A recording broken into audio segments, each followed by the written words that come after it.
শিক্ষামন্ত্রী চেয়ারম্যানকে আজকে পদত্যাগ করতে হবে, কোনো কথা নেই, আজকে পদত্যাগ করতে হবে। আমি যাচ্ছি, এটা উনি যদি জানেন যে 4 নম্বর প্যানেল থেকে অবৈধ, তাহলে কেন নিয়োগ করলে ওই সময় 3 নম্বর প্যানেল থেকে বাদ দিত? 4 নম্বর কাউন্সিল কেন কাউন্সিলিং হলো? 3 নম্বর থেকে স্টপ থাকতো, তারা নিত না। কাউন্সিলিং থেকে 7 নম্বর কাউন্সিলিং পর্যন্ত সমস্ত যোগ্যদের একটা লিস্ট দিতে এবং অবৈধদের আলাদা লিস্ট দিতে, এটাই আমাদের একমাত্র দাবি। এটাই আমাদের দাবি, যে করেই হোক আজকে রাত্রি 12টা বাজুক, 2টা বাজুক, 4টা বাজুক, উনাকে দিতে হবে, নাহলে নামতে পারবে না। হিম্মত নাই, উনি নামবেন আজকে।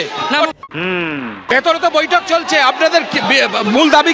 আমাদের মূল দাবি এই আন্দোলনকে ভাঙার, ডিভাইডেশন করার গভীর ষড়যন্ত্র চলছে। এখন শুনলাম যেটা ফার্স্ট থেকে থার্ড কাউন্সিলিং অবধি, ফার্স্ট থেকে থার্ড কাউন্সিলিং প্যানেল প্রকাশ করবে, আবার সেখানে আনটেন্ডার সার্টিফাই করবে না। এটা কি ভেতর থেকে আপনাদের বার্তা এসছে?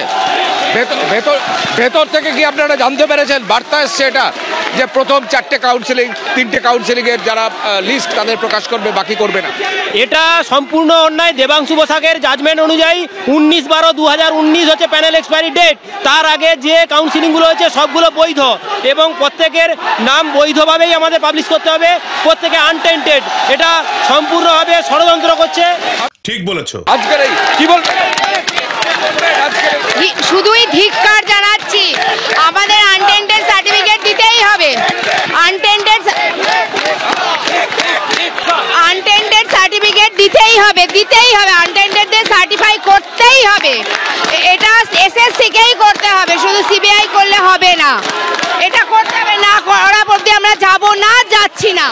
যারা মেধাই পেয়েছে চাকরি, আরেকজন অযোগ্য যারা টাকায় পেয়েছে চাকরি, আজ হঠাৎ নতুন চালাকি যে কাউন্সিলিং এর প্রশ্ন আসছে, যে কাউন্সিলিং ফোর্থ কাউন্সিলিং এর পর থেকে সব তো কাউন্সিলিং, যদি ফোর্থ কাউন্সিলিং এর পর থেকে যদি সবাই অযোগ্য হয়, তাহলে কে সেই অযোগ্যতা নিয়োগ করেছেন?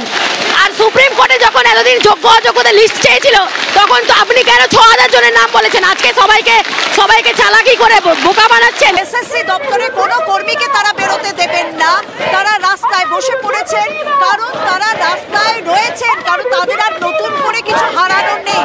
যতক্ষণ না কোনো রকম সদুত্তর পাচ্ছেন তারা, যতক্ষণ না একটা স্বচ্ছ আনসার পাচ্ছেন তারা, ততক্ষণ তাদের এই আন্দোলন অভিযান চলে যাবে। কিন্তু কতক্ষণ, আর কি বলছে, আর কি চাইছেন তারা? কথা বলবো আমি একজনের সঙ্গে। আপনারা এখানে কতক্ষণ বসবেন? কারণ 7টা বেজে গেছে, তালিকা নেই, সেই তালিকা নিয়েও প্রশ্ন রয়েছে। কতক্ষণ কি বলবে? যতক্ষণ না পর্যন্ত আমাদের তালিকা দিচ্ছে এবং সার্টিফাইড লিস্ট দিচ্ছে, ততক্ষণ পর্যন্তই আমরা এই আন্দোলন চালাবো এবং আমরা তালিকা নিয়েই বাড়ি ফিরবো। আগের দিন বলা হয়েছিল আজকে তালিকা দেওয়া হবে, এখনো দেওয়া হলো না। তালিকা নিয়েও নতুন প্রশ্ন কেন? সময় নষ্ট করা হচ্ছে কি কোথাও? একদম সময় নষ্ট করা হচ্ছে এবং আমাদের আন্দোলনটাকে ভেঙে দেওয়ার চেষ্টা করা হচ্ছে, যে থার্ড কাউন্সিলিং পর্যন্ত লিস্ট দেবো, ফোর্থ কাউন্সিলিংকে দেবো না। তারা অযোগ্য কেন? এটা সরকারের সম্পূর্ণ দায়। আর সরকার এখানে ব্রিটিশ রুল চালু করতে চাইছে, ডিভাইড অ্যান্ড রুল পলিসি। আমরা সেটা মানবো না, মানছি না। আমরা যোগ্য, আমাদের কোনো রকম চিহ্নিত করা নেই। এই দুর্নীতি করেছে রাজ্য সরকার, এসএসসি, মধ্যশিক্ষা পরিষদ, যারা উপরতলায় আছে তারা আজকে ঠান্ডা ঘরে বসে আছে। আমরা যোগ্য হয়ে রাস্তায় পড়ে আছি।